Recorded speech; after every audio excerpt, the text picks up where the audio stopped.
At this week's ARC Forum, usually held in Orlando, but this year, from my study here in Illinois, uh, the opening keynote, the Vice President of Engineering at ExxonMobil, Nick Clossy,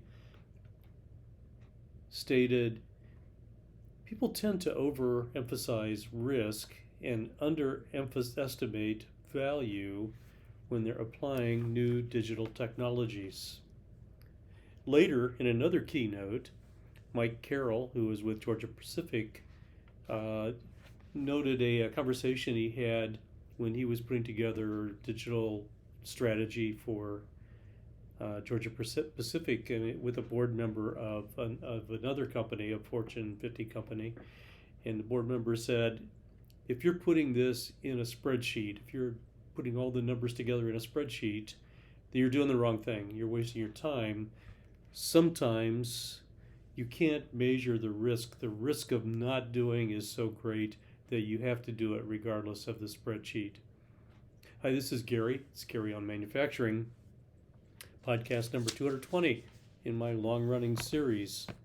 This podcast is brought to you with the support of Inductive Automation.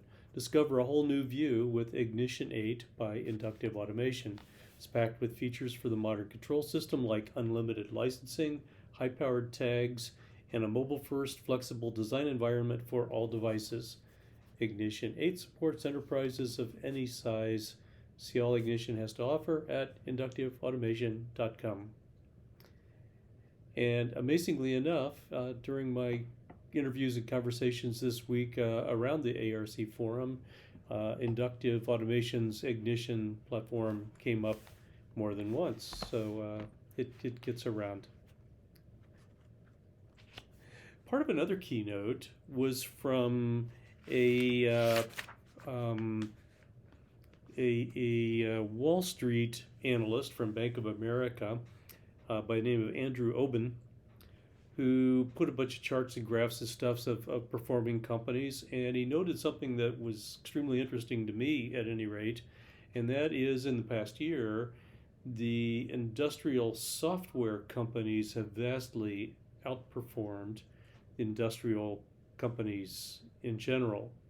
You know, the typical companies that I cover and talk to and write about. Looking at that performance, it is no wonder then that, as I recently wrote about, Blake Moret, CEO of Rockwell Automation, went out when he's putting together his senior executive team, the senior vice president level at Rockwell, and he added two new people, revolutionary in two respects. One, they're both from outside the company. Rockwell historically always promotes from within, and the senior leadership team all has a common culture, and they all did the same way of getting up through the ranks. So these two gentlemen came from outside the company, and they also have software backgrounds. One was an executive at PTC, which is a partner of Rockwell's, and rumor had it that things were not necessarily going all that well with the relationship. Probably, in my point of view, understandably so, because Rockwell has always had a bit of a not invented here syndrome, and they keep trying to get out of it.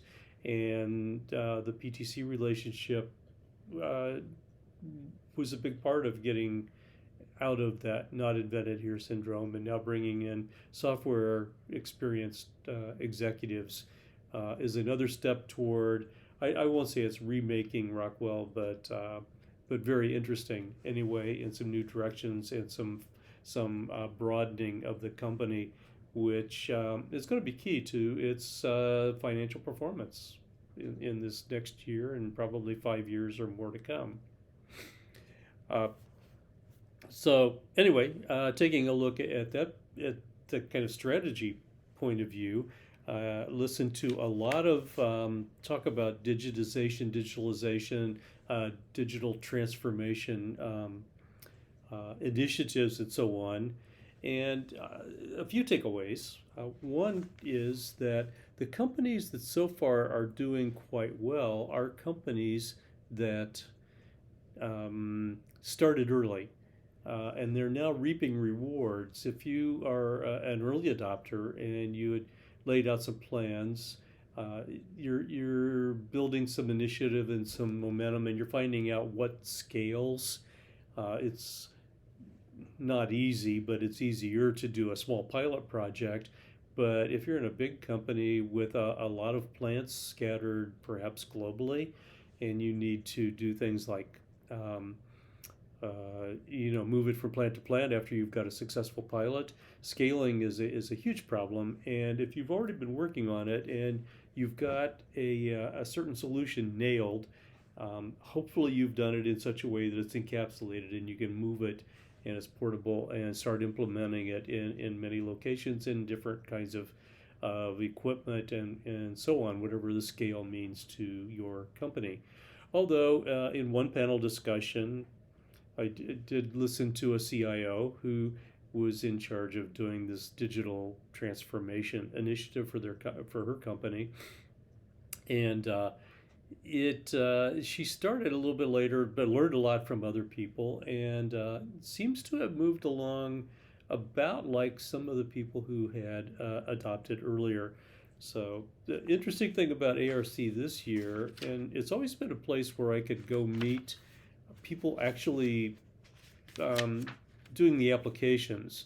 Usually it's easier to talk to the suppliers and the vendors, and they'll tell you how they're developing things and the good things about their products and so on. But to find people actually implementing it and that are willing to talk is always a joy.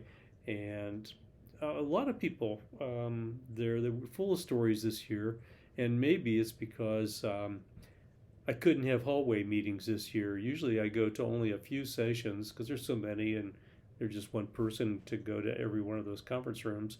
Can't be done. So I would just have a ton of appointments and I'd sit outside of Starbucks or other places and have meetings and do a lot of chatting one-on-one. But I attended quite a few sessions this year virtually, and I could switch back and forth if need be and keep some of them going. And it was quite interesting. But a lot of leaders coming from the end user community are very interesting. Speaking of software, though,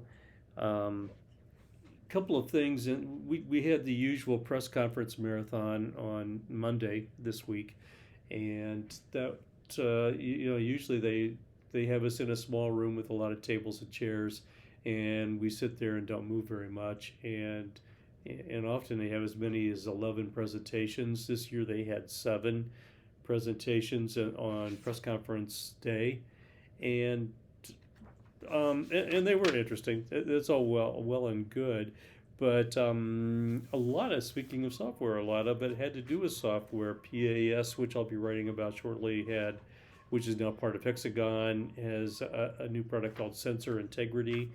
It's kind of a configuration and management software tool for your things, part of Internet of Things, the sensors, pretty much. But a couple of more maybe important ones, or ones that stood out to me anyway, were old line companies talking software. And one was Yokogawa. Yokogawa has a product called CI Server, Collaborative Information Server. It aggregates and structures data in order to make better decisions or help executives, operators, and others make better decisions. And that's an evolution. It's not a revolutionary product for them. That's Yokogawa. They evolved a lot. They've had a long-standing strategy. They just keep rolling up and moving. And Schneider Electric, I've written about this in the past. This has been around a little bit. They have their EcoStruxure automation expert, I think is the current title. But they're really pushing software-defined control. And if this sounds familiar, this is what the OPAF, Open Process Automation Group, has been pushing now for about 5 years. I think it was 5 years ago at ARC when I first talked with Don Bartusiak and a few others who got involved in in the open process automation thing. It's kind of like I don't think they would acknowledge it, but this sounds an awful lot like the Open Modular Architecture Controller OMAC people from 22 years ago when I first went to an ARC forum, and they were trying to do an open controller. Well, technology has moved a long way since then, and so Schneider is really pushing for open control based on IEC 1499, and I reviewed a book on 1499 from IEEE 20 years ago. Not a new concept, but the idea's been out there on how to model industrial control with that standard. And Schneider is really pushing it. And interestingly enough, in their press releases, they keep saying, we invite, basically our competitors, we invite the industry to get behind this idea of software-based control. In other words, software that can run on almost any viable platform. It makes upgrades easier. You just download upgrades to the software. You don't have to reinstall everything just because there's an upgrade, which is a problem right now. Some people like ExxonMobil have a lot of products that have reached end of life, and now upgrading is going to be a huge and costly project, and they would like to restructure their architecture such that things don't require that anymore. So after the Schneider press conference, then I sat in on an OPAF meeting, and I have another OPAF, that's Open Process Automation Foundation, or Forum, OPAF. So it's another OPAF interview coming up next week, and so I'll have probably more to talk about it. But they're moving right along with their specifications. They're basing it's like a standard of standards kind of idea. And the ideas are moving right along, the specifications are moving right along. The acceptance is getting there. A couple of more people. Shell seems to be much more interested now, and they have a high-level person involved. Dow has a person involved. Of course, ExxonMobil started the initiative, and the idea is just like OMAC 20-some years ago. They have to get these end users involved realistically, that they will actually buy the products if people develop to the standard. That was a huge problem way back when, and we'll see how it works now.